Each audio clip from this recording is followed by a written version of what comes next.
guys, magandang umaga po. Ayan, nagbabalik na naman po ako. Pasensya na po kayo, madalang akong mag-vlog. Pero ngayon po, lumuwag-luwag na po yung oras ko. Kasi tapos na po yung uniform, pero magsisimula na po uli kaming gumawa. Pero hindi na po siya masyadong ras. Yan, may mga ritaso na po kasi akong ganito. Gagawin ko na po sa bata kasi maganda naman po yung tela nito, mga chalis cotton po to. Ngayon, ang pattern natin, eto guys, yan, dalawang ganito lang, back at saka front lang to. At saka ito po ay ibabaw lang ang papadrunan natin. Ngayon, ang likod po nito, imbes na zipper po ang ilalagay natin, ang gagawin ko po yung may butones. Kasi po, pag butones ang nasa likod ng baby dress, hindi po masyadong iritado yung bata. Ito yung back natin. Meron akong guide dito sa pattern, kaya lang para po makita ninyo. Ito pong gagawin ko ay back. Dapat po, ang shoulder nito ay 4.5 lang. Pero gagawin po nating 5.5. Yan guys, dito muna tayo. Yan. Tapos, ang kilikili po nito ay 6. Ito siya guys. Doon yung 6 natin. Ang body po nito, ito nakatodo po ito. 28 po yung body niya. Yan, dito po tayo. Ngayon, dito po sa sleeve. Dito guys, bababa ako dito ng 1/2 inch lang. Tapos dito, i-divide natin sa 3. Kaya 1.5 at 1.5. Dito po, papasok ako ng 1/2 inch. Ayun. Pagpasok po ng 1/2 inch, dito na po kayo magmumula. Papunta po dito. Yan siya guys.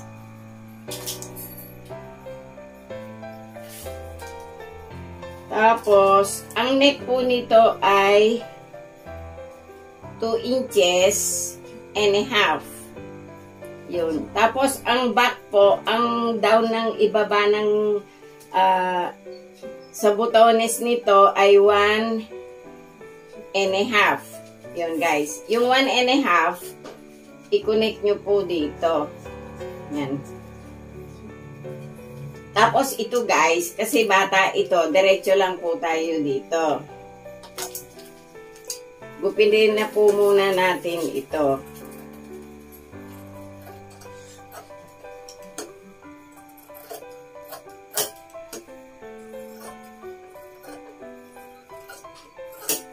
Tapos guys, diretso lang ito. Ngayon, ang haba ng damit na to, ng dress na to, sa yung pinaka-body niya ay 9 inches. Ito guys. 9 inches. Yan. Tapos ito, kaya naka-extend po ito dito. Yan, kunin na po natin yung harap. Yan, simple lang po itong pattern na to. Yan, ipatong nyo na po ito dito. Yan. Nakita nyo po, masyadong maluwag yung leeg. Ang gagawin nyo, kunin natin yung 4.5. Yun. Kaya po ito mahaba, kasi ito po yung back. Ito po yung lalagyan ng butones.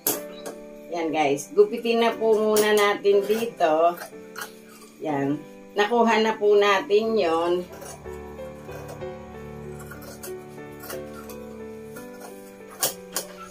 Oh, ito na siya guys. Ito, buo pa din to. Pero pagka tinabas nyo, ito kasi ipofold nyo dito. Papunta rito. Ngayon yung front guys, kunin nyo na muna po dito. Guhitan nyo. Yan. Pag naguhitan nyo na po dyan, ganito lang po kasi ako gumawa ng pattern eh. Bumaba kayo dito ng 1.5 inch. Yun. Yung 1.5 inch, guhitan nyo po ito ng dahan-dahan, ibilog ninyo, papunta doon. Tapos guys, oh, yun. Yun na yung front natin. Ngayon dito, slide nyo po ito. O, ito lang siya guys. Ngayon yung ritaso natin, ito. Gagawin na natin ito sa likod.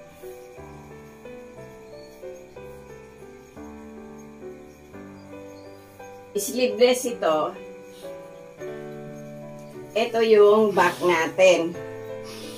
Yan. Pag kinuha nyo yung back, kung may tela pa po kayo, itodo nyo na po siya doon para malaki po yung allowance natin dito. Ngayon, pag kumuha kayo ng back, maglagay po kayo ng allowance dito.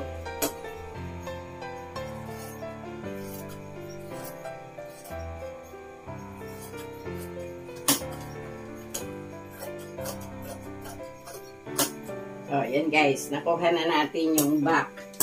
Meron pa dito isang ritaso. Dinugtong ko na lang po yung mga maliliit sa ibaba niya pero hindi naman po siya aabutin. Yan, ito po yung ating front.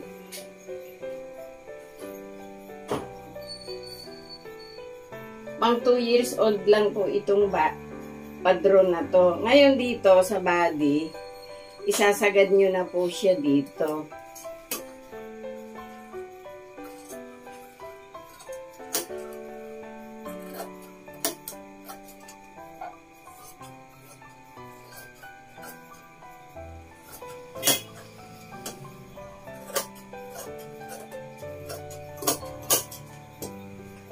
Ito na po yung front. Ngayon, yung pinakalaylayan guys, ito, 2 piraso ito.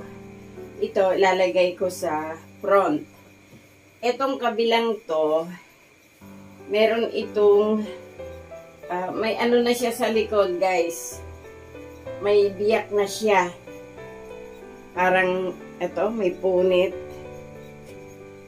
Itatama na lang natin ito doon sa punit. Para tumama siya doon mamaya sa likod, nalalagyan ng botones. Gawin natin itong belt. Walang sayang sa ritaso natin. O yan. Lalagyan ko nga pala ito ng lining yung blouse. Pero yung ano lang ang ilalagay nating lining, tituron.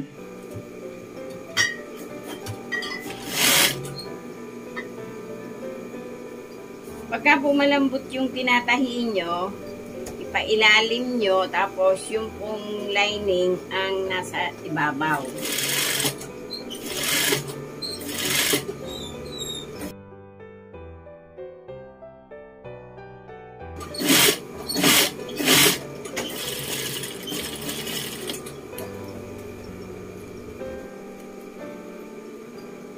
Pag ginupitan nyo po yung mga kurbada, huwag nyo pong paabutin doon sa sinulid.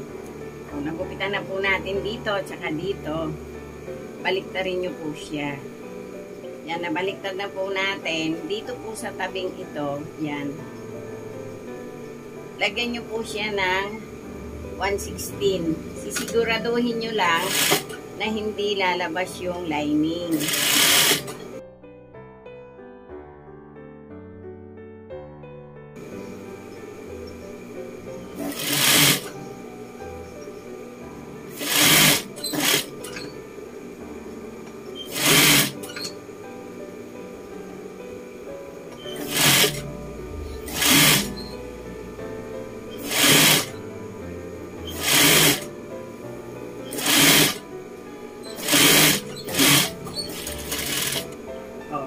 Siya guys, okay na yung front natin. Dito na tayo sa back. Ako ang pakain dito.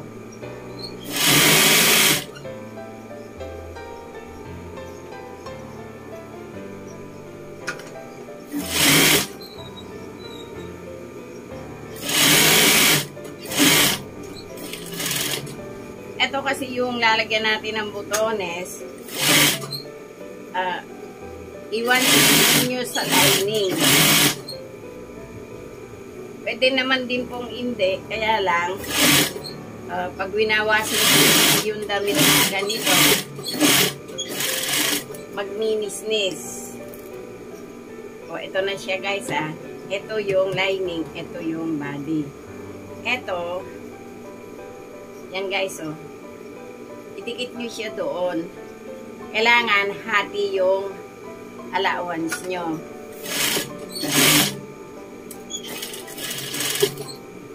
Ngayon, ito, idikit nyo din po siya doon.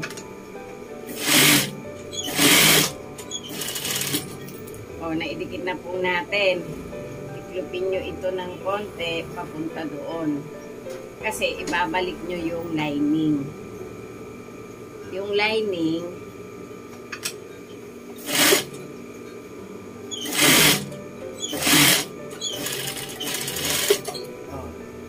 andito na yung lining natin. Ngayon dito, bago nyo tahiin dito guys, i-flat nyo muna.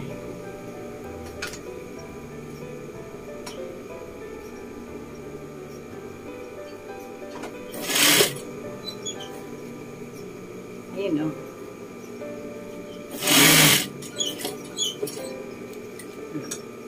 pag naitusok nyo yung karayong doon, ipasok nyo ng konti yung laman sa loob. Dito kayo magtatapos.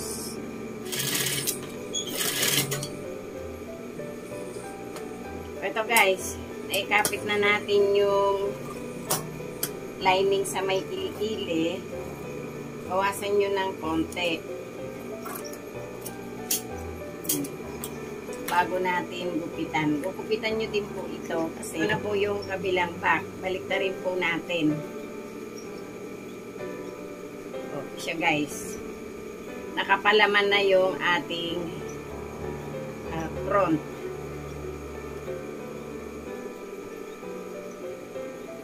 Ngayon, nakapalaman na yung front natin. Lagyan nyo dito ng 1/16.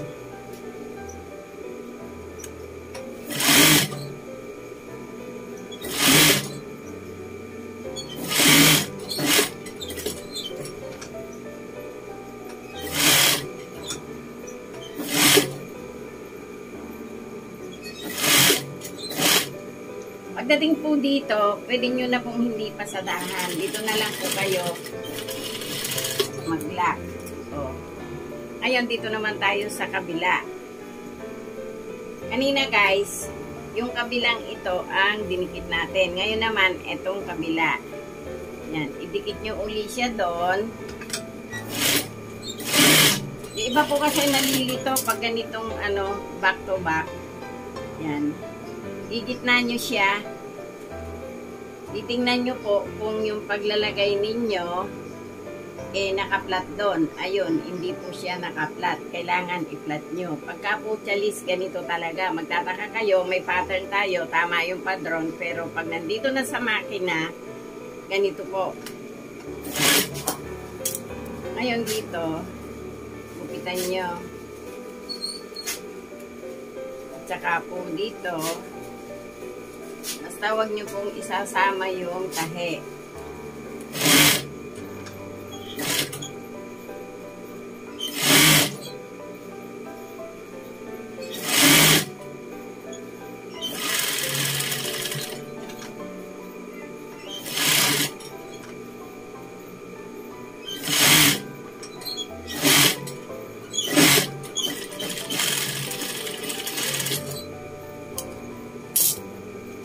Na yung pinakalaylayan natin. Ngayon, yung isa kanina, biniyak natin. Ngayon, bago natin pagdugtungin, idoble nyo po siya ng 1/4.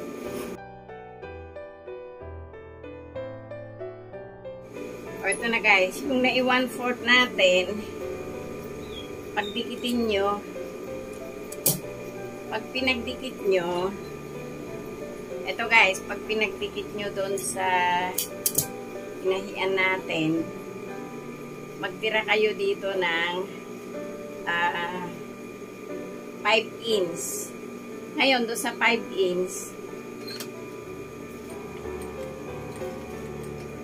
pumasok kayo ng 1 inch doon.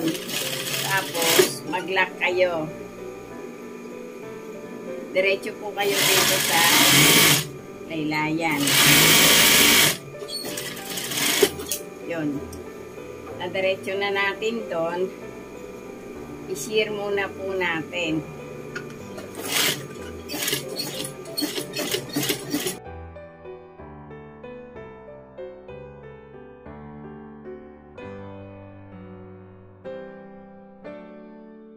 Yan. Bali, ito po yung pinaka-back natin. Ngayon, yung isang putol, ito siya. Bago natin idugtong dito sa siniring natin na isa, isiring na po natin ito.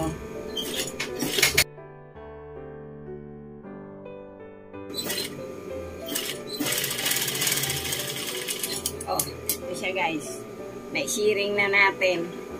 Ngayon, itong siniring yung to, itihaya natin dito. Yan.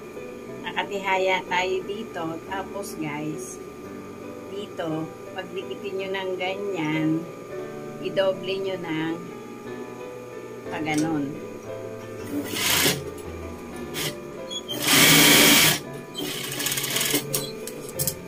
Dito sa kabila, ganun din.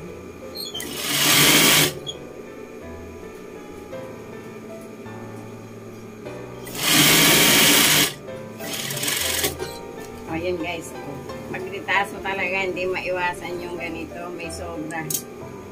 O, ito, natahina natin. Ito na yung pinakapalda natin. Ngayon, dito sa body, ito guys, nilagyan ko sinturera. Dito, kunin nyo yung gitna, idoble nyo ng bali 4 na po. Yan. Dito guys, ito kasi ginawa ko na yung belt. Itahin nyo ito dito. Konti lang. Huwag nyong sakupin doon. Kailangan lang nakatago yung belt natin.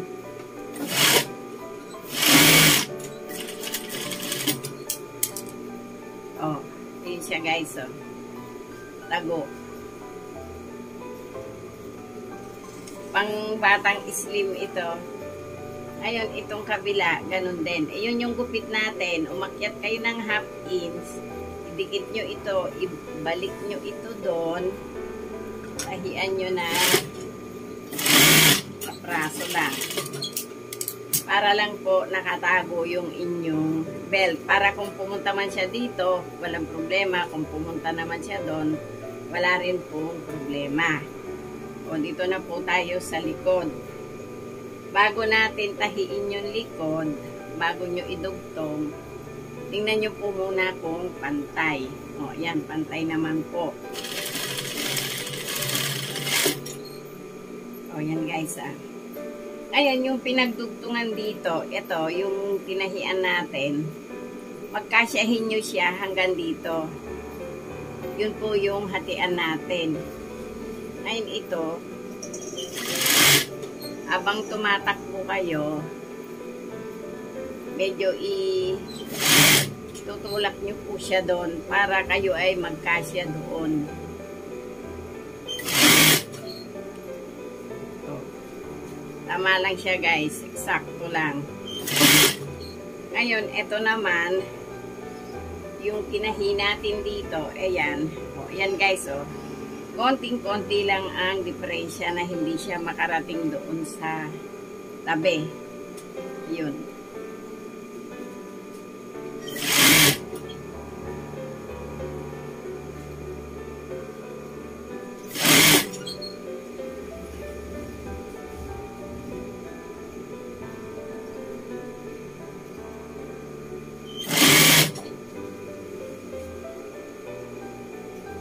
Ito guys, oh, ito yung dugtong natin.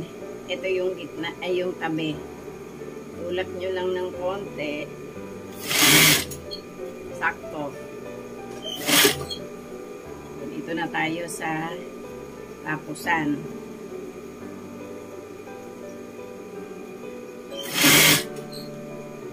Ito guys, oh. Kailangan eksakto kayo doon.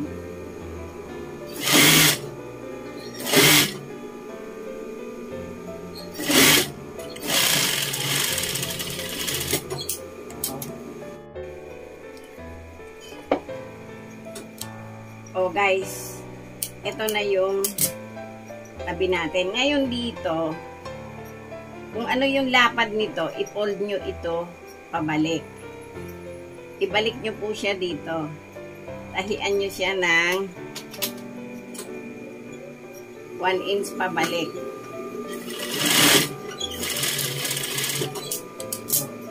Natahian natin. Pag inunat nyo siya guys, ayun siya. Ayan o. Ngayon, pag natahian nyo na doon, bumalik po kayo dito.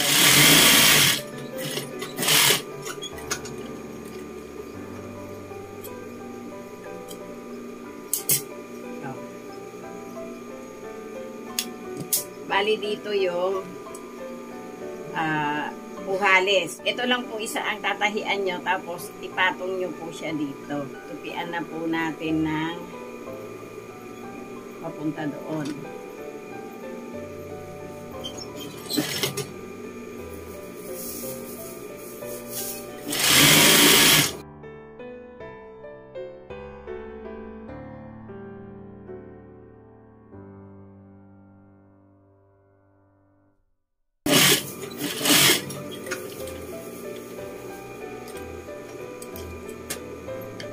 Lalagyan ko lang siya ng butones at ipapakita ko po sa inyo mamaya. I-hanger ko. Oh guys, ito na yung baby dress natin. Ayan yung pinaka-back niya. Ayan o. Ayan yung ribbon at yun yung body. Ayan na yung front ng baby dress natin. Sana may natutunan naman kayo ng konti o may nakuha kayong idea sa ginawa ko ngayon. At gusto ko lang po magpasalamat sa mga nanonood at nagla-like ng aking videos. Thank you po sa inyong lahat.